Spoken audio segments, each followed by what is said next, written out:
सभी को और एक बार प्रभु यीशु मसीह के नाम से प्यार भरा नमस्कार। आज बहुत हवा और बारिश का वजह से विचार आया कि आज का क्लास रखना चाहिए या नहीं। और आप अगर पार्टिसिपेंट्स के नंबर देखेंगे तो वो बात थोड़ा बहुत समझ में आएंगे। लेकिन मैंने सोचा अगर एक और दिन सेवा के मौका प्रभु दे रहा है और प्रभु के उपस्थिति में बैठने का मौका अगर मिल रहा है तो करेंगे हम। और प्रभु ने यहाँ तक मदद किया। पिछली बार मैंने एक छोटा सा काम आपको दिया था, याद है किसी को? क्या काम था?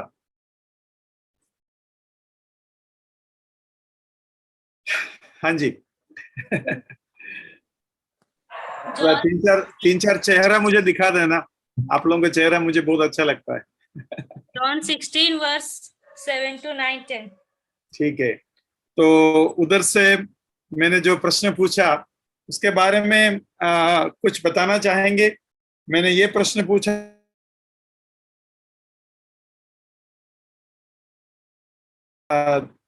वो जो कारण है वो कारण का जोड़, वो कारण का कैसा लॉजिक बनता है, कैसा युक्ति बनता है, ये बात मैंने पूछा था। कोई अगर बताना चाहते हैं तो आपको पहला कुछ समय देना चाहेंगे। आज लोग कम है इसलिए ज्यादा बातें होंगी मेरे ख्याल से। या मैं जो प्रश्न पूछा उसको मैं थोड़ा सा और स्पष्टीकरण देता हूं। पिछली बार मैंने बताया था यीशु मसीह ने कहा कि परमेश्वर मरे हुओं का परमेश्वर नहीं है, जिंदे लोगों का परमेश्वर है। और उसके लिए यीशु मसीह ने एक वचन कोट किया। वो वचन क्या था? मैं अब्राहम, इसहाक और याकूब का परमेश्वर हूं। तो उस एक वचन से परमेश्वर मरे हुओं का नहीं, जिंदा लोगों का परमेश्वर है, या मरे हुए लोग जिंदा है, इसके आपस में कनेक्शन बनाया। पिछली बार मैंने वो बताया था। वैसे ही यहां हम ये कनेक्शन आपसे मांग रहा है। वह आकर पाप और धार्मिकता और न्याय के विषय में निरुत्तर करेगा। पाप के विषय में इसलिए, देखो वो जो इसलिए जो शब्द है ना, वो कनेक्शन मुझे चाहिए। इसलिए कि वे मुझ पर विश्वास नहीं करते। ये कौन सा कनेक्शन है?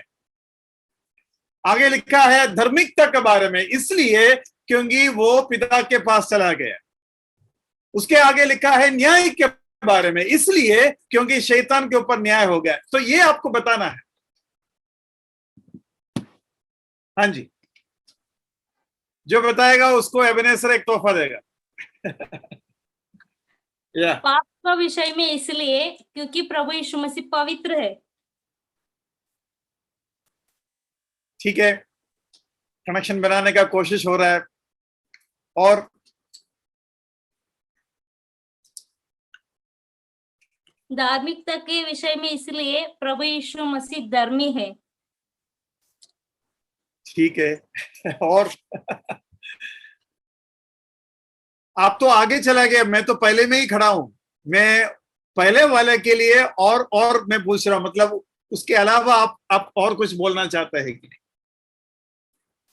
उसका स्पष्टीकरण देने के लिए और कुछ कहना चाहते हैं कि नहीं? पाप के विषय में इसलिए कि वे मुझ पर विश्वास नहीं करते। आपस का कनेक्शन, विश्वास नहीं करते और पाप के विषय, ये आपस का कनेक्शन बनाओ। यीशु मसीह में पाप नहीं है, वो ठीक है, लेकिन यहां जो कनेक्शन लिखा गया है उसके आपस का कनेक्शन का युक्ति बनाओ, लॉजिक बनाओ। यहूदियों का मुख्य पाप यही था कि वे यीशु मसीह पर विश्वास नहीं करते थे। हाँ, तो पाप के बारे में आपको घायल करेगा पवित्र आत्मा। तो आपस में कनेक्शन आप काफी एकदम सही बता रहे हैं। थोड़ा सा और उसको स्पष्टीकरण दीजिए। तो हाँ, जब पतरस ने भाषण दिया कि उस यीशु को जिसको तुमने क्रूस पर चढ़ाया, परमेश्वर ने उसे मसीह और प्रभु ठहराया है, तब वे वो कायल का अनुभव तो हम वहां पर देखते हैं। वो फिर पूछने लगे कि हम क्या करें। और आगे भी हम देखते हैं कि जब पतरस ने फिर से भाषण दिया तो उनको लगा अभी हम क्या करें, अभी हमने इतना बड़ा गुनाह किया है। तो पतरस ने कहा कि मन फिराओ, लौट आओ, ताकि तुम्हारे पाप मिटाए जाए और यीशु मसीह आए और तुम उसके निकट शांति पाओ। इस प्रकार से। धन्यवाद ब्रदर। अब मेरी बात को ध्यान से सुनना। सबसे पहले एक चीज आपको यहां ध्यान देना है, यहां हम पापोम करके नहीं लिखा, पाप सिंगुलर है।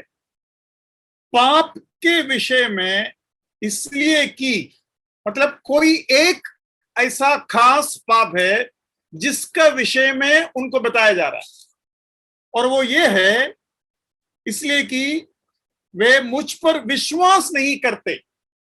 तो केवल ये नहीं कि यहूदी यीशु मसीह को मारा, क्योंकि यहूदी को घायल करने के लिए वो बात अच्छा है, लेकिन पाप के विषय में पवित्र आत्मा सभी को घायल करने वाला है, तो उसका युक्ति भी हमें चाहिए।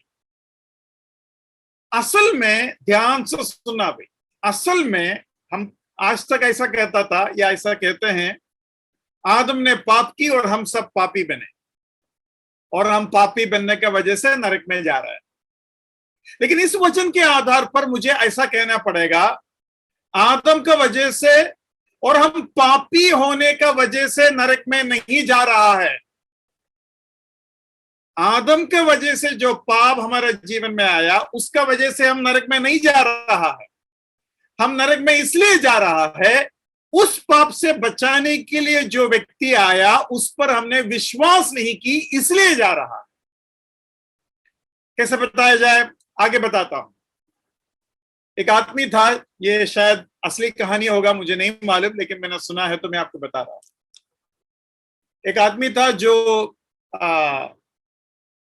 फांसी चढ़ाने के लिए उसको जेल में डाला। वो कुछ ऐसा गुनाह किया, ऐसा किसी की हत्या किया होगा, जिसका वजह से फांसी का सजा सुनाया गया है।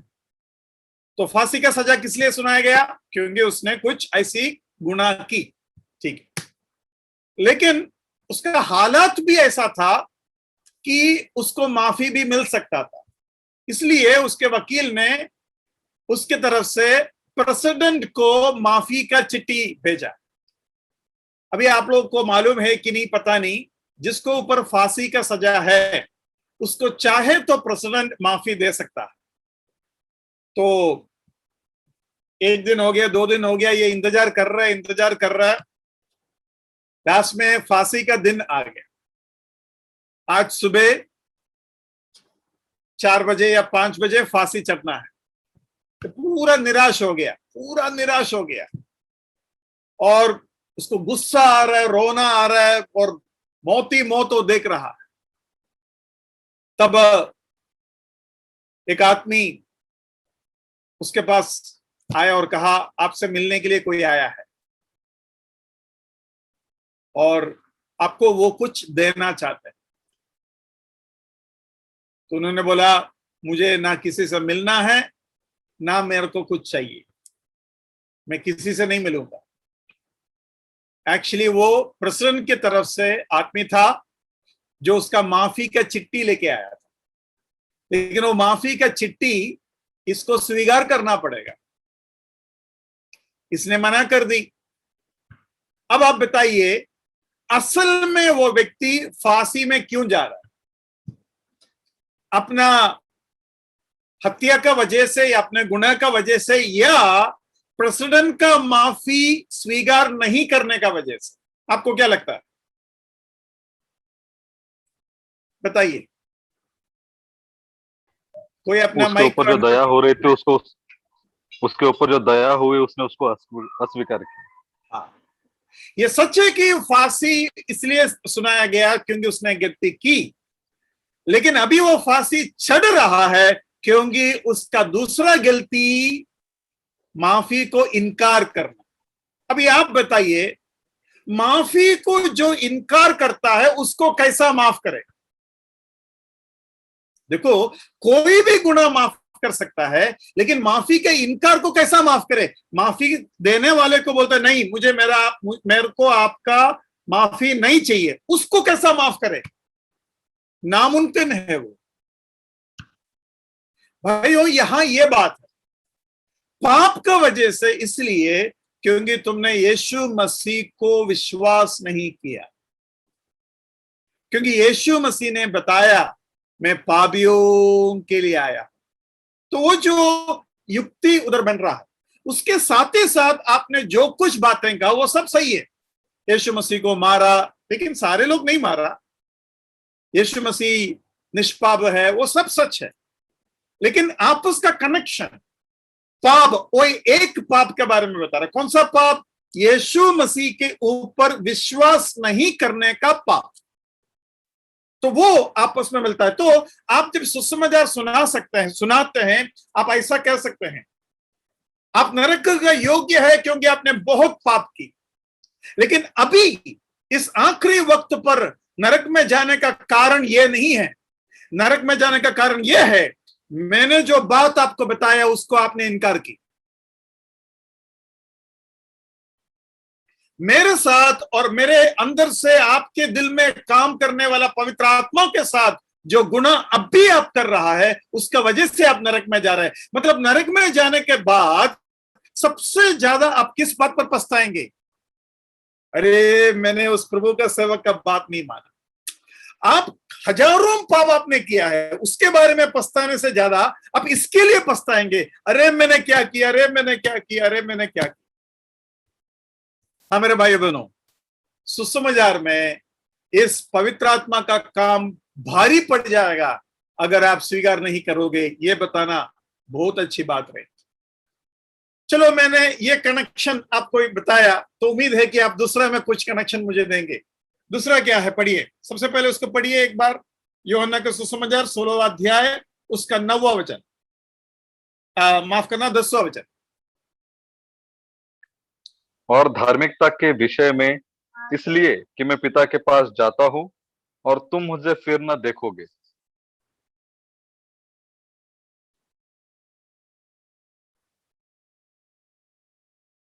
ऐसा लगता है ना कि बैठकर सोचना पड़ेगा। ऐसा लगता है ना, ऐसा लगता है ना कि प्रभु से पूछना पड़ेगा। मैं आपको एनकरेज करता हूं, बाइबल पढ़ो, और जो नहीं समझेगा ना, सीधा प्रभु से डायरेक्टली पूछो, प्रभु मुझे ये समझ में नहीं आ रहा है, मुझे बताइए, मैं प्रार्थना करता हूं। डायरेक्टली पूछो और प्रभु अपना अनुग्रह के साथ आपको बताने का पूरा कोशिश करेंगे। हो सकता है समय ले, क्योंकि इस बात को समझने के लिए प्रभु को और कुछ आपको सिखाना पड़ेगा शायद, तो वो प्रभु सिखाएंगे और उसके बाद शायद इसका उत्तर देगा। कैसा प्रभु करेगा हमें नहीं मालूम, लेकिन मेरा जीवन का यह अनुभव है, प्रभु से डायरेक्टली पूछना और भूल जाना, फिर मुझे पूछने की जरूरत नहीं। मैंने एक बार प्रभु का टेबल में रख दिया, वो फाइल के ऊपर प्रभु काम करेगा। ये गवर्नमेंट फाइल जैसा नहीं है, प्रभु सॉरी गवर्नमेंट का टेबल पर रख दिया और वो धूल के धूल खा रहा है, ऐसा नहीं होगा। प्रभु की उपस्थिति में जो रखा प्रभु देख लेगा कैसा उत्तर देना है। कितना आशा के साथ आप जी सकते हैं। अभी इस बात को, हाँ कोई बताना है तो बताइए कोशिश तो कीजिए।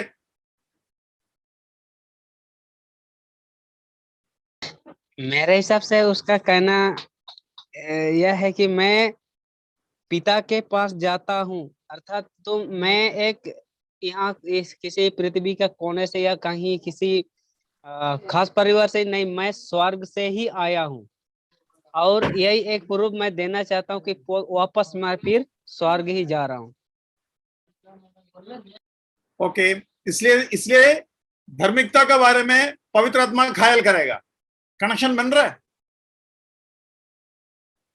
आपने जो बात कहा वो सही कहा, लेकिन आपस में कनेक्शन बन रहा है। अभी देखो, आज तूफान है इसलिए बाहर मत जाओ हम कहते हैं, है ना। हम ऐसा तो नहीं बोलेगा आज तूफान है इसलिए मैं घर में खाना नहीं खाऊंगा। वो आपस में बन नहीं रहा है ना। तो परमेश्वर अपने पिता धार्मिकता के विषय में इसलिए क्योंकि मैं अभी स्वर्ग में जा रहा हूँ और फिर दिखूंगा नहीं। मैं धर्मी हूँ और वो वापस लेने के लिए पक्का आऊंगा। ये विश्वास पक्का आऊंगा पवित्र आत्मा और इसलिए पवित्र आत्मा पापियों को धार्मिकता के बारे में ख्याल करेगा। ऐसा बोल रहे हैं आप? पवित्र आत्मा धार्मिकता के बारे में पापियों को घायल करेगा, इसलिए क्योंकि परमेश्वर स्वर्ग में पिता के पास गया। ये आपस में कनेक्शन बनाओ। क्योंकि जिस पिता के पास जा रहा है वो धार्मिक पिता है, या जिस एक्चुअली हाँ, यहूदी लोग व्यवस्था को मानने से समझते कि हम धर्मी ठहरते हैं।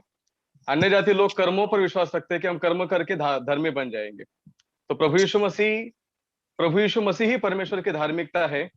इसके विषय में पवित्र आत्मा उनको कायल करेगा कि व्यवस्था भी नहीं, ना कर्मों से नहीं, केवल यीशु मसीह पर विश्वास करने के द्वारा ही धार्मिकता मिलेगी। यह प्रभु यीशु मसीह वहां पर बताना चाहते हैं। ओके, what I feel कि वो प्रभु यीशु मसीह का धार्मिकता है, पर जब वो उनको क्रूस पर डालना था या उनपे जो दोष लगाए जा रहे थे, तो उनको अधार्मिकता का उनपे आरोप लगाया गया प्रभु यीशु मसीह के ऊपर। और परमेश्वर ने तो यहाँ हम आपस का कनेक्शन ऐसा बता रहा है कि बोलिए, एक परमेश्वर उनको धार्मिक अपना बना दिया था, प्रभु यीशु मसीह को धार्मिकता को ठहरा दिया था, लेकिन संसार ने उनको अधार्मिक कहा और उनको कहा कि ये ब्लास्फेमी भी किया उसके खिलाफ, जबकि परमेश्वर ने उसको धार्मिक ठहरा दिया था। ओके, यहाँ ऐसा क्यों लिखा है? इसलिए कि मैं पिता के पास जाता हूं, इसलिए कि मैं पिता के पास जाता हूं और तुम मुझे फिर ना देखोगे, ये इसको थोड़ा सा मिलाइए। आप लोग जो बोला गलत नहीं बोला, आप लोग एकदम सही बता रहा है, लेकिन ये आपस का एक कनेक्शन क्योंकि वो अभी नहीं दिखेगा तो केवल विश्वास के द्वारा ही धार्मिकता है। विश्वास के द्वारा, हाँ, अनदेखे परमेश्वर पे विश्वास करना, प्रभु यीशु मसीह पे। ओके, वो सामने देखने के लिए नहीं है अभी। Very good. अच्छा, इसमें दो बातें आपको समझना है। एक, स्वर्ग में कोई भी प्रवेश नहीं किया, लेकिन यीशु मसीह पिता के पास जा रहा है। पिता के पास कोई नहीं जा सकता जब तक वो धर्मी नहीं है। मतलब यीशु मसीह के धार्मिकता का सबूत है वो पिता के पास गया, धार्मिकता का सबूत। लेकिन यीशु मसीह धार्मिकता के बारे में सिखा रहा था, तो मुझे अब तुम देखोगे नहीं, मतलब मैं अभी तक तुमको सिखा रहा था, अब मेरे जगह पर पवित्र आत्मा उस सिखाने का काम जारी रखेंगे। अब मैं नहीं रहेगा, मुझे दिखाई नहीं देगा, मैं पिता के पास जा रहा हूं, मेरा काम पवित्र आत्मा जारी रखेंगे। क्यों जारी रखेंगे? क्योंकि मैं पिता के पास पहुंच गया। मतलब मैंने दावा की, आपने माना नहीं, मैंने जो दावा की उसको मैंने स्वर्ग में पहुंचकर, पिता के पास पहुंचकर पूरा की। उसके बलबूते में मेरा काम जो मैंने शुरू की, पवित्र आत्मा उसको जारी रखेंगे। और जारी रखते वक्त पवित्र आत्मा क्या बोल रहे हैं? यीशु मसीह जी उठा, यीशु मसीह जी उठा, यीशु मसीह अभी और कभी नहीं मरेंगे। उसके मतलब वो धर्मी था, उसने जो कहा उसका पुनरुत्थान के द्वारा सबूत देकर उसका काम को पवित्र आत्मा जारी रखेगा। ये दोनों को एक साथ उधर बताने के लिए बोला, मेरा सबूत है, मैं पवित्र आत्मा स्वर्ग में गया, केवल धर्मी पिता के पास जा सकता है, आज तक कोई भी स्वर्ग में प्रवेश नहीं किया, केवल मैंने की, तो मेरा दावा सही है। लेकिन मैं हम यहां नहीं हूं और आप मुझे दिखेंगे नहीं, तो ये काम जारी कौन रखेंगे? वो पवित्र आत्मा रखेगा। तो ये आपस का कनेक्शन यीशु मसीह उधर देने का कोशिश किया जा रहा। तीसरा,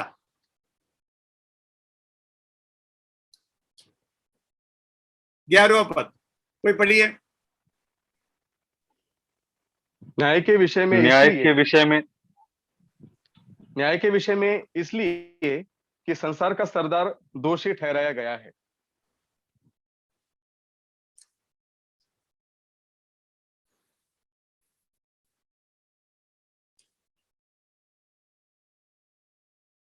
और भी लोग कोशिश कर सकते हैं।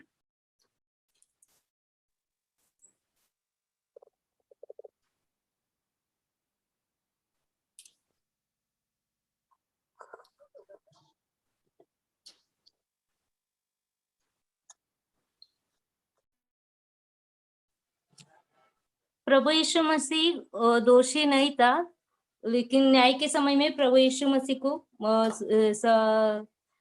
इस दुनिया का मालिक जो है प्रभु यीशु मसीह को दोषी ठहराया गया, इसके लिए घायल करेगा। लेकिन उधर क्या लिखा है? उधर लिखा है इसलिए कि संसार का सरदार दोषी ठहराया गया। संसार का सरदार कौन है? शैतान है। तो उसके बारे में कुछ बताओ ना। इसलिए कि कनेक्शन उधर बनाओ ना, जहां वचन आपको कनेक्शन बनाने के लिए दे रहा है, उधर कनेक्शन बनाओ ना। प्रभु यीशु मसीह ने तो शैतान को क्रूस पर हरा दिया, शैतान को, मृत्यु को हरा दिया। पर अगर हम संसार अगर उसको नहीं एक्सेप्ट करता है, रिजेक्ट ही करता है, तो वो भी they will also be judged like the Satan is going to be judged. Satan जज हो गया करके लिखा है, गोइंग टू बी जज नहीं। और ये बताकर पवित्र आत्मा मुझे कैसा ख्याल करेगा पाप के बारे में? सॉरी, पाप के बारे में नहीं, न्याय के बारे में। न्याय के विषय में पवित्र आत्मा मुझे ख्याल करेगा, क्योंकि संसार का सरदार का न्याय सरदार दोषी ठहराया गया है। कैसा कनेक्शन करेंगे? कुछ भी बोलकर कनेक्शन नहीं कर सकता ना। आप जो बोल रहे हैं सही बोल रहे हैं, लेकिन यहां का कनेक्शन अलग है। अंकल, हाँ जी। न्याय के विषय में इसलिए कि संसार का सरदार दोषी ठहराएगा। इसमें जैसे कि हमारे जीवन में पवित्र आत्मा कार्य करेगा कि परमेश्वर न्याय करेगा, इसलिए हमें पवित्र आत्मा के अनुसार चलना है। ठीक है ब्रदर, प्रभु यीशु मसीह जब क्रूस पर चढ़ाया गया, जब वो जीवित हो गया और शैतान उसने उस पे हरा दिया, मृत्यु पर जीत गया प्रभु यीशु मसीह। हाँ, हरा दिया। लेकिन न्याय के बारे में पवित्र आत्मा मुझे ख्याल करते वक्त ये सब क्यों बताएगा? वो जो हुआ वो सही हुआ, लेकिन पवित्र आत्मा मुझे न्याय के बारे में ख्याल करने वाला है और मुझे बताने वाला है तुम्हारा न्याय होगा, बचो, उद्धार पाओ। लेकिन यहाँ शैतान को न्याय करने के बारे में मुझे क्यों बताएगा और उससे क्या संबंध है मेरा? इसलिए कि उधर लिखा है ना, इसलिए कि प्रकार से शैतान न्याय से नहीं बच पाया, उसी प्रकार से प्रभु यीशु मसीह पर विश्वास नहीं करने वाले न्याय से होकर ही जाएगा।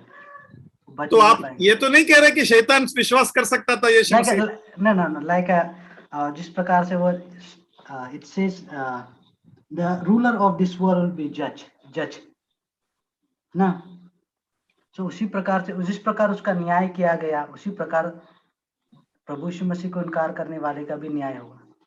हाँ, आपके बात में काफी दम है, काफी कनेक्शन है। आप कुछ तो कनेक्शन लाने का कोशिश कर रहा है। अच्छी, बहुत अच्छा। और मैंने सोचा ये लास्ट वाले में आप लोग आराम से कनेक्शन बना देंगे। जैसे मत्ती 25 के 41 में लिखा है कि जो नरक जो है वो शैतान और उसके जो दुष्ट आत्मा है उनके लिए ठहराया गया है। तो शैतान का ऑलरेडी न्याय हो चुका है पहले से ही, वो दोषी ठहराया, हाँ, पहले ही दोषी ठहराया गया है। और शैतान का हम पाप देखते हैं कि उसने परमेश्वर के विरुद्ध पाप किया। तो उसी प्रकार हम ये भी देखते हैं कि यूहन्ना 8 में कि जो झूठ बोलते हैं वो शैतान के बच्चे हैं, प्रभु यीशु मसीह कहता है। जो यीशु मसीह पर विश्वास रखते हैं वो परमेश्वर की संतान बन जाते हैं। तो अगर हम पाप करते हैं तो हम उसी शैतान के पीछे, हमारा भी न्याय होगा और हम भी उसके पीछे उस आनंद काल के नरक में चले जाएंगे। देखो, अभी एबेनेज़र ने जो बात बोला और उसके पहले जो भाई बात किया, काफी कनेक्शन मिल रहा। अब ध्यान से सुनना। संसार का सरदार मेरा सरदार था और मैं इस सरदार का पार्टी में हूं। जब सरदार का न्याय हो जाएगा, सरदार दोषी ठहराया जाएगा, सरदार के पीछे चलने वाले सारे लोग दोषी ठहराया जाएगा। बात समझ में आ रहा है? अब ध्यान से सुनना, मैं बाइबल से एक कहानी बोलने जा रहा हूं। सलोमोन का एक भाई था जो राजा बनने का कोशिश किया सुलेमान के टाइम पर, और दाऊद ने सुलेमान को राजा बना दिया। इसलिए ये जो आदमी है वो चुप हो गया, वो नम्र हो गया और वो भाग गया। उसका नाम क्या है? सलोम। शलोमन का भाई का नाम पूछ रहा हूँ। अबशलोम। नहीं, अबशलोम अबशालोम तो मर गया, वो शलोमन के पहले की बात है। अबशालोम की बात नहीं बोल रहा हूं, वो तो दाऊद के साथ लड़ा। लेकिन सुलेमान के जगह पर एक भाई जो है वो राजा बनने का कोशिश किया, लेकिन अदोनिजा। बहुत अच्छा, ठीक है। उसके बाद सुलेमान राजा बना, कुछ साल गए, अदोनिजा नॉर्मल सा जी रहा है। अदोनिजा भी खुश, सुलेमान भी खुश, सुलेमान के माँ खुश, सारे खुश। लेकिन अदोनिजा बहुत बड़ा गलती किया था, उसको मारा नहीं, उसको माफ किया गया। लेकिन एक दिन अदोनिजा के दिमाग के अंदर एक गलत विचार आया। तो ये था, वो दाऊद का आखिरी जो पत्नी थी उससे शादी करना चाहा। तो वो जाकर सुलेमान के माँ को बताया। सुलेमान के माँ ने आकर सुलेमान को बताया। तब सुलेमान ने क्या बोला वो सुनकर?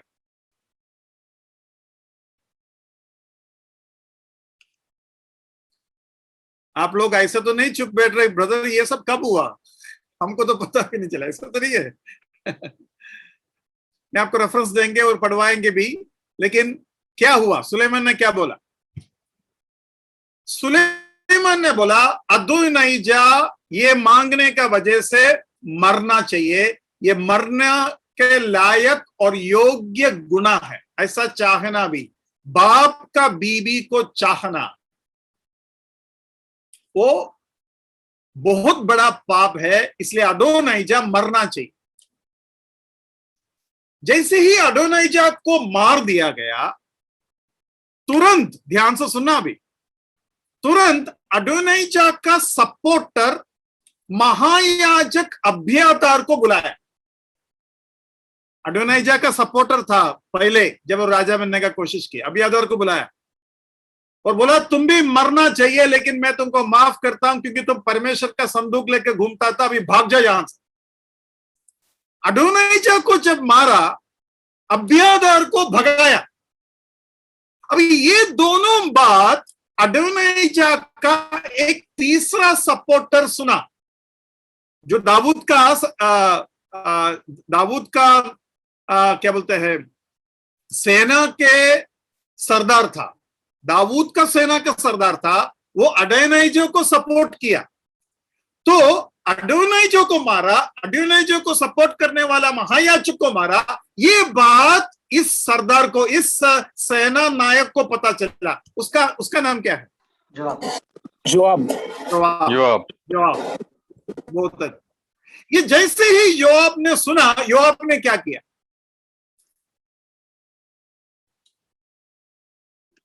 वेदी के पीछे छिप गया। हाँ, वो भागा और वेदी के पीछे छिपा, या वेदी के सींग को जाकर पकड़ा। बोला मैं इधर ही मरूंगा। अरे तुमको मारेंगे करके कौन बोला? तुम क्यों भाग रहे हो? अदोनिजा ने गलती की, अदोनिजा को मारा। अब्यातार को क्यों घर में भेज दिया? भाग जा यहां से क्यों बोला? योआब तुम क्यों भाग रहे? तुम तो कुछ गुनाह किया नहीं ना। ठीक है, तुम पहले किया था, अभी तो नहीं किया ना। नहीं, तुम्हारा सरदार दोषी ठहराया गया, तो सरदार के पीछे जितने भी लोग थे सभी को मारेगा। तो योआब को क्या सुनाई दिया? क्या खबर मिला? तुम्हारा सरदार दोषी ठहराया गया। बाप रे, मेरा काम भी गया, मेरे बात भी खत्म हो गया। यहां योआब भागने से भी फायदा नहीं हुआ, वेदी को जाकर पकड़ने से भी फायदा नहीं हुआ, उसी वेदी पर उसको मारा गया। भाई बहनों, हमारा सरदार दोषी ठहराया गया, लेकिन यीशु मसीह बोलता है तुम क्रूस के वेदी को अभी भी पकड़ेगा ना, तुम्हारा पाप माफ होगा। हालेलुया। उस वचन को हम पढ़ेंगे। पहले राजा 2 का 22 और 23 में अदोनिजा अपने मां के द्वारा सुलेमान से मांगते हुए हम पढ़ते हैं। पहला राजा 2 का 22 और 23 पढ़िए। राजा सुलेमान ने अपनी माता को उत्तर दिया, तू अदोनिया के लिए शुनेमिन अभिषेक ही को क्यों मांगती है? उसके लिए राज्य भी मांग, क्योंकि वह तो मेरा बड़ा भाई है। और उसी के लिए क्या, एब्यातार याजक और सरूयाह के पुत्र योआब के लिए भी मांग। और राजा सुलेमान ने यहोवा की शपथ खाकर कहा, यदि अदोनिया ने यह बात अपने प्राण पर खेलकर न कही हो, तो परमेश्वर मुझसे वैसा ही क्या वरन उससे भी अधिक करे। तो अडोनिजह को मारने का तैयार हो गया। 24 में क्या हुआ? 24 में, अब यहोवा जिसने मुझे स्थिर किया और मेरे पिता दाऊद की राजगद्दी पर विराजमान किया है और अपने वचन के अनुसार मेरा घर बसाया है, उसके जीवन की शपथ, आज ही अदोनिया मार डाला जाएगा।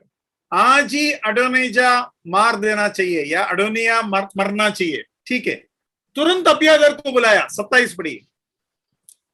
और सुलेमान ने एब्यातार को यहोवा के याजक होने के पद से उतार दिया, इसलिए कि जो वचन यहोवा ने एली के वंश के विषय में शिलो में कहा था वह पूरा हो जाए। तो उसको भी बाहर कर दिया। अभी 28 पढ़िए। इसका समाचार योआब तक पहुंचा। हाँ, देखो, इसका समाचार योआब तक पहुंचा और ये समाचार हम पापियों को देता है, तुम्हारा सरदार दोषी ठहराया गया। ये समाचार योआब को मिला और योआब को तुरंत समझ में आ गया मेरा जान खतरे में है। आगे पढ़िए। योआब अबशालोम के पीछे तो नहीं हो लिया था, परंतु अदोनिया के पीछे हो लिया था। तब योआब यहोवा के पकड़ लिया और उधर ही योआब को मार देता है। आगे का भी पढ़ लीजिए। तब जब राजा सुलेमान को यह समाचार मिला, योआब यहोवा के तंबू को भाग गया है और वह वेदी के पास है, तब सुलेमान ने यहोयादा के पुत्र बनायाह को यह कहकर भेज दिया कि तू जाकर उसे मार डाल।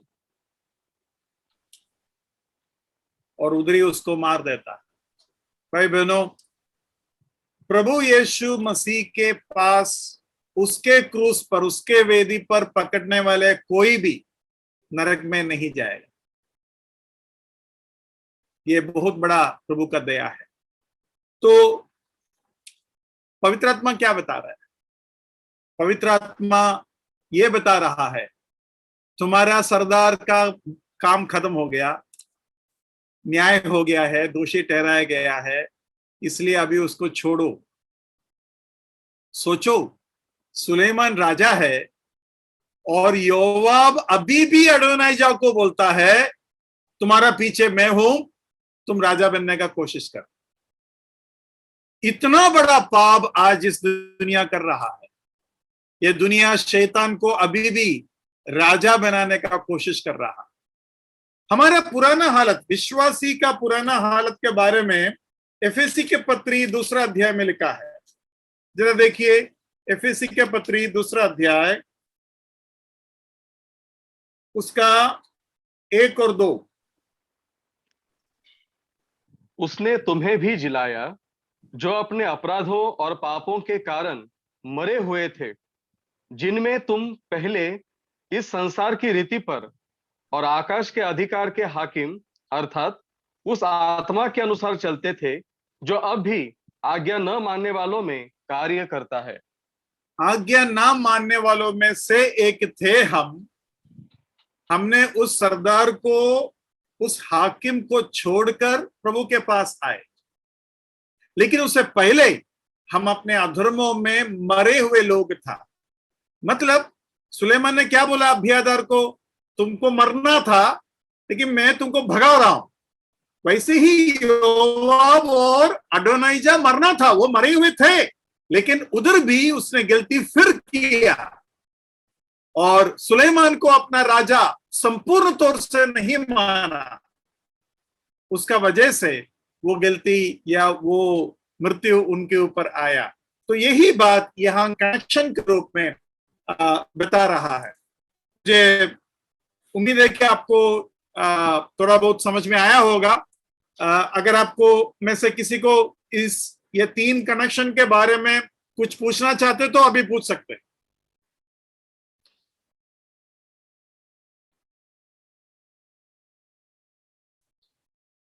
ठीक है, आपके खामोशी को मैं मानता हूं कि आपको समझ में आया। अभी इसके अंदर से और एक चीज आपको समझना है, वो ये है, वो आकर संसार को पाप और धार्मिकता और न्याय के विषय में निरुत्तर करेगा। निरुत्तर करेगा मतलब चुप करवाएगा।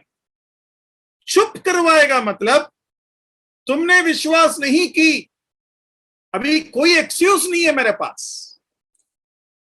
तुम यीशु मसीह को ऊपर विश्वास नहीं की और यीशु मसीह पिता के पास गया और वो बात मैं तुमको बता रहा हूं, अब तुम क्या बोलोगे? निरुत्तर हो गए। यीशु मसीह मृत्यु को हराया, मृत्यु के अधिकारी शैतान को हराया और दोषी ठहराया, अब तुम क्या बोलोगे? निरुत्तर हो गया। मतलब पवित्र आत्मा जब घायल करता है, तुम्हें इन तीनों तरीके से घायल करता है और निरुत्तर करेगा। तुम्हें बोलने के लिए कुछ भी नहीं। तीसरी बात, अभी पहले बात मैंने कनेक्शन बनाया, दूसरी बात निरुत्तर किया, तीसरी बात पाप के विषय में, क्योंकि पापी को बचाने वाला है यीशु मसीह। धार्मिकता के विषय में, क्योंकि धर्मी बनाने वाला है यीशु मसीह। न्याय के बारे में, क्योंकि न्याय करने वाला है यीशु मसीह। ये सब ठीक है, लेकिन उसका पवित्र आत्मा का आखिरी मकसद क्या है?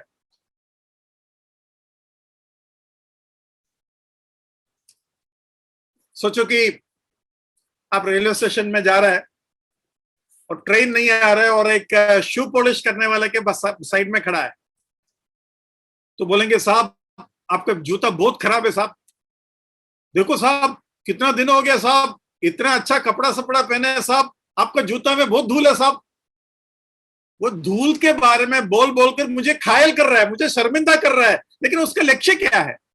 सारे लोगों का जूता के बारे में कमेंट बोलना उसका लक्ष्य है क्या? नहीं, उसका लक्ष्य वो नहीं है। साहब मेरे पास पॉलिश है, मैं पॉलिश करके दूंगा। तो पवित्र आत्मा घायल कर रहा है पाप के बारे में, घायल कर रहा है न्याय के बारे में, घायल कर रहा है धार्मिकता के बारे में, लेकिन यीशु मसीह के बारे में वो बोल रहा है, क्या बोल रहा है? पाप के बारे में घायल कर कर पापी को बचाने वाला यीशु मसीह के बारे में, धार्मिकता के बारे में घायल कर कर धर्मी बनाने वाला यीशु मसीह के बारे में, न्याय के बारे में घायल कर कर न्यायी यीशु मसीह के बारे में बता रहा। मतलब पवित्र आत्मा का लक्ष्य केवल आपको घायल करने में नहीं, लेकिन यीशु मसीह को पेश करने में है। यीशु मसीह को पेश करने में है। मतलब पवित्र आत्मा यीशु मसीह का सेवा कर रहा है उधर, यीशु मसीह को खड़ा कर रहा है उधर, यीशु मसीह को आपके सामने एक चमकने वाला उद्धारकर्ता के रूप में पेश कर रहा है। और आपको एक ही चीज दिखाई दे रहा है, मालूम है? पाप चमकने वाला, पापी को बचाने वाला यीशु मसीह, धार्मिकता धर्मी बनाने वाला यीशु मसीह, न्याय और न्याय करने वाला यीशु मसीह। आपको यीशु मसीह दिखाई दे रहा है और उस यीशु मसीह के पास आप आते हैं और यीशु मसीह से कहते हैं मैं पापी हूं, मुझे आपका धार्मिकता चाहिए और आपका उस भयंकर न्याय से आप ही मुझे बचाइए। भाई बहनों, हम जब सुसमाचार सुनाते हैं, हमारा लक्ष्य यीशु मसीह है। हमारे लक्ष्य पापी को अपने पाप के बारे में घायल करना नहीं है। हमारे लक्ष्य केवल न्याय और धार्मिकता के बारे में बताना नहीं है। ये दुनिया क्या करते हैं मालूम है? जैसे कि मैं एक बार बोट में आ रहा था अपना डोकयार्ड से बहुचा दक्का, उधर एक बोट जेटी है, उस बोट जेटी से बोट में मैं नेवल बेस में आ रहा था, तब मैं नेवी में। तब 10-15 एक झुंड 10-15 लोग बोट के अंदर चढ़ा, और बोट जैसे ही निकला, इन लोग तबला वबला बाहर निकाला और एकदम तगड़ा गाना गाने लगे। और गाने में मुझे समझ में आया ये लोग कुछ सत्संग के लोग हैं। गाना क्या था मालूम है? गाना का एक मीनिंग मैं बता रहा हूं, मुझे वो गाना अभी याद नहीं है, लेकिन उसका मीनिंग ये है, दुनिया में तुम खाली हाथ आया खाली हाथ जाओगे, सिकंदर पूरा दुनिया को पाया लेकिन वो भी अपना हाथ फैला कर गया। तो सुनने वालों को क्या समझ में आया? खाली हाथ आया और खाली हाथ जाओगे, सिकंदर भी ऐसा किया, लेकिन मैं क्या करूं? नहीं, आप इस बात को समझ लो। मैं तो समझ लिया, आगे क्या करूं? नहीं, आप समझोगे तो उसके अनुसार जियोगे ना। तो उसके अनुसार जीने से क्या मेरा पाप का हल निकलेगा? क्या मेरा अनंत काल स्वर्ग में जाएंगे? क्या मैं नरक से बचेगा? हमारा प्रोग्राम बस इतना है, बोट में गाना का। भाइयों बहनों, मैं इस दुनिया के सारे गुरुओं को चुनौती देना चाहता हूं। अच्छे अच्छे गुरु हैं, बहुत दिमाग वाला गुरुओं को आज इंडिया में है, आज के देश में। मैं हैरान हो चुका हूं इनके दिमाग देखकर। लेकिन एक प्रॉब्लम है, दिमाग के ऊपर दिमाग लगाता है, लेकिन सॉल्यूशन एक का भी पास नहीं है। इनका सॉल्यूशन गंगा नदी को साफ करो, पेड़ पौधों को लगाओ, पोल्यूशन कम करो, और आपको एक सुधरा हुआ आदमी बनाएगा। सुधरा हुआ आदमी मतलब जो 100 बीड़ी पीता था अभी 2 ही बीड़ी पीता है, जो 100 गाली देता था अभी 2 ही गाली देता है, नहीं तो खुल्लम गाली देगा नहीं, मन में गाली देगा। इस तरीके से बना रहे हैं। मतलब एक पापी को स्टैंडर्ड पापी बना दिया, जेंटलमैन पापी बना दिया। किसी ने बोला एजुकेशन से आदमी अच्छा हो जाएगा, तो किसी ने बोला एजुकेशन से आदमी अच्छा नहीं होता है। एक आदमी जो रेल का पटरी का नट और बोल्ट चोरी करता है, उसको अगर एजुकेशन देगा वो पूरा रेलवे को चोरी करेगा। इतना ही फर्क है। भाई बहनों, मैं आपको प्रोत्साहन देता हूं, आप इन गुरुओं का पीछे घूमने वालों के साथ इन गुरुओं के भाषण को भी सुन लो, और आप देखोगे एक भी सॉल्यूशन नहीं देता। लेकिन पवित्र आत्मा वो पाप के बारे में ख्याल करेगा, पापियों को बचाने वाला यीशु मसीह के पास पहुंचा देगा। वो धार्मिकता, परमेश्वर का धार्मिकता का स्टैंडर्ड बताएंगे कि मैं और आप कभी नहीं पहुंच सकते। उस स्टैंडर्ड पर यीशु मसीह पहुंचा, और यीशु मसीह उसका सबूत दिया, क्योंकि यीशु मसीह यहां नहीं है। और कहेंगे वो यीशु मसीह का धार्मिकता तुम्हें भी मिलेगा। वो न्याय के बारे में तुम्हें बताएगा, और वो खतरनाक है न्याय, और हर चीज के ऊपर वो न्याय करेंगे। लेकिन कितना बड़ा सौभाग्य उस व्यक्ति का है जिसको उसके कोई भी गुनाह का हिसाब नहीं पूछा जाएगा, लेकिन माफी दिया जाएगा। यह पवित्र आत्मा का काम है। इसलिए आप लोग में से कोई अगर सुसमाचार सुनाने वाले हैं, और लोग अगर बोलेंगे हमारे पास भी वो है, फलाना फलाना है, तो उनको आप बोल सकता है पाप का माफी का गारंटी दे सकता है या नहीं। मैं एक बार फ्लाइट में जा रहे थे, शायद यूएस से कहीं था, तो जाते वक्त एक आदमी से मिला जो फ्लोरिडा को जा रहा था। मुझे सुसमाचार सुनाने का बहुत इच्छा हो रहा था फ्लाइट में, तो एक मौका मिला तो इसके पास जाकर बैठ गया। उसका बाजू में जो चेयर था खाली था, और सुसमाचार सुनाओगे तो उन लोग विरोध तो करेगा, इसलिए मैंने सुसमाचार सुनाने का एक अलग तरीका निकाला। उनको बोला मैं कि मैं बहुत खुश हूं। तो बोला आप खुश क्यों है? फिर मैंने बोला मैंने परमेश्वर को पाया और मुझे समझ में आ गया कि वो यीशु मसीह है, और यीशु मसीह ने मेरे सारे पाप को माफ कर दिया। मैं उसको सुसमाचार बता नहीं रहा हूं, मैं मेरे बारे में बता रहा हूं, और इसलिए मैं बहुत खुश हूं। तो उसने बोला आप इतना दावा के साथ कैसा कह सकता है कि आपका पाप माफ हुआ? तब मैंने कहा ये लो सुसमाचार। भाई बहनों, इस दुनिया को सुसमाचार बताने की जरूरत नहीं है, आप उनको बताना है कि आपको क्या मिला। ये छोटे बच्चे क्या करते हैं? छोटे बच्चे, उसका पापा मम्मी अगर खिलौना देते हैं, वो खुद खेलना नहीं चाहता, वो दूसरों को दिखाना चाहते हैं, खास कर अपनी उम्र के बच्चों को। लेकिन एक प्रॉब्लम है, किसी को देना नहीं चाहते। वो सभी को दिखाएगा और पूरा झगड़ा हो जाएगा।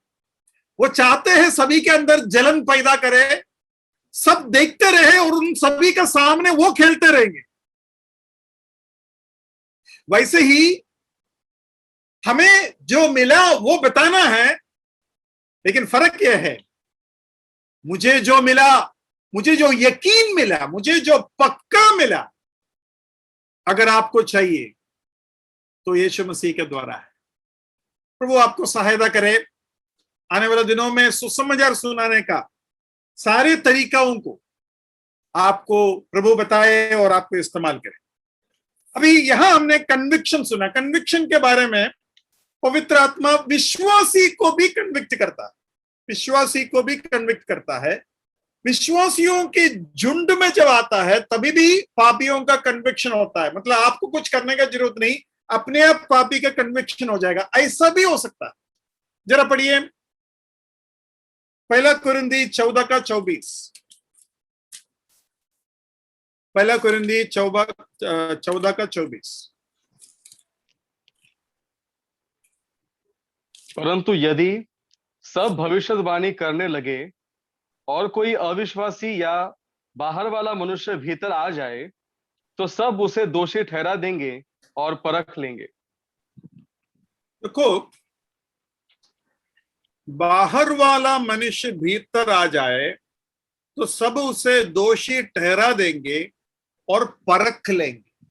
मतलब यहां क्या हुआ, ये वो समय था जब कलीसिया में भविष्यवाणी का वरदान हुआ करता था। अभी नहीं है, लेकिन वो उस समय था।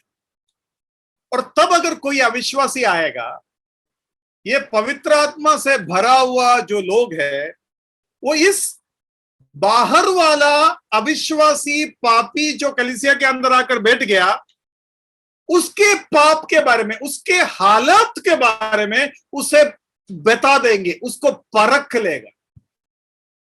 और तभी भी उसके अंदर पाप का ख्याल और पाप के बारे में पवित्र आत्मा उसको घायल करेगी। मैं आपको बता दूं, आज भी अगर अविश्वासी विश्वासियों के झुंड में जब आता है ना, उनको ऐसा ही लगता है हम भविष्यवाणी करें या ना करें। अविश्वासी लोगों को वो जब हमारे बीच में आकर बैठते हैं, हमारा प्यार, हमारा गीत, हमारा प्रार्थना, हमारा वचन के पढ़ाई, ये देखकर खुद ही उनको लगता है कि वो पापी है। मतलब पवित्र आत्मा का काम कई तरीके से एक व्यक्ति के अंदर हो सकता है। हम क्या सीख रहा था? हम पवित्र आत्मा का काम सीख रहा था। सबसे पहले हमने सीखा प्रोपगेशन, मतलब प्रचार परमेश्वर कैसा, पवित्र आत्मा कैसा करता है। आज हमने सीखा कन्विक्शन या घायल कैसा करता है। दो और काम पवित्र आत्मा करता है। जल्दी से एक काम कम से कम हम देखेंगे, वो है रीजनरेशन। यूहन्ना 3:3-7। यूहन्ना 3:3-7। यीशु ने उसको उत्तर दिया, मैं तुझसे सच सच कहता हूं, यदि कोई नए सिरे से न जन्मे तो परमेश्वर का राज्य देख नहीं सकता। निकोदेमुस ने उससे कहा, मनुष्य जब बूढ़ा हो गया तो कैसे जन्म ले सकता है? क्या वह अपनी माता के गर्भ में दूसरी बार प्रवेश करके जन्म ले सकता है? यीशु ने उत्तर दिया, मैं तुझसे सच सच कहता हूं, जब तक कोई मनुष्य जल और आत्मा से न जन्मे तो वह परमेश्वर के राज्य में प्रवेश नहीं कर सकता।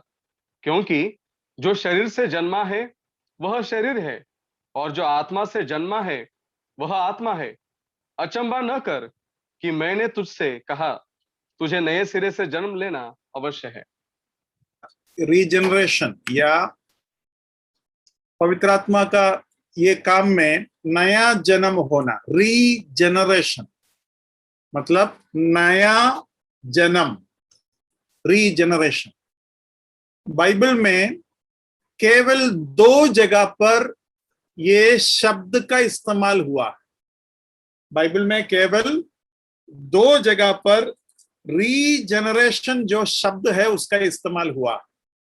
एक मत्ती 10 में है और एक तीतुस 3 में है। बाद में उसके बारे में हम आराम से बताएंगे, लेकिन आप अभी फिलहाल इतना समझ लो कि रीजनरेशन, एक आदमी को नया जन्म देना, वो असली काम पवित्र आत्मा करता है।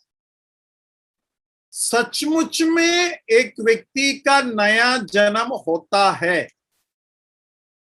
और यूहन्ना 1 अध्याय में हम पढ़ते हैं, जो पवित्र आत्मा से जन्मा वो ना लहू से, ना शरीर से, ना पुरुष की इच्छा से, लेकिन परमेश्वर से जन्मा, परमेश्वर से जन्मा।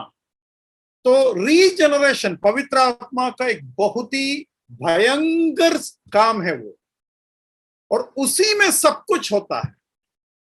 अब यहां बहस करने के लिए एक बात आता है, वो ये है, विश्वास पहले आता है या रीजनरेशन पहले आता है? जो कैल्विनिज्म सिखाता है वो बोलेंगे रीजनरेशन पहले आता है, लेकिन जो आर्मीनिज्म सिखाता है वो बोलेंगे कि रीजनरेशन विश्वास के बाद आता है। वैसे इन सारे बातें जो हम सीख रहा है ना, उन सारे बातों में बहुत से डिबेट्स होता है, जिनका बारे में यहां मैं नहीं बताता हूं नॉर्मली। मेरा कहने के मतलब यह है, जो उद्धार के बारे में हम सीख रहा है, आप ऐसा मत समझना जो चीजें यहां सिखाए जा रहा है बस इतना ही है। इसके बारे में बहुत कुछ है। मैं समझता हूं शायद एक पूरा उम्र भी पड़ेगा, वो काम पूरा नहीं होगा। थोड़ा बहुत हम समझ सकते हैं, पूरा नहीं समझ सकते। इसलिए मैं आपको प्रोत्साहन दूंगा कि आप अपने तरफ से भी इन सारे ब्रांचेस के बारे में सीखने का कोशिश करेगा तो अच्छा रहेगा। लेकिन फिलहाल जो बुनियादी तरीके से हमें सीखना चाहिए वो तो हमें सीखना ही पड़ेगा। हमने पिता के काम देखा, पिता के अनंत काल में मेन काम है प्लानिंग। पुत्र के काम देखा, पुत्र का मेन प्लान है टाइम पर काम पूरा करना।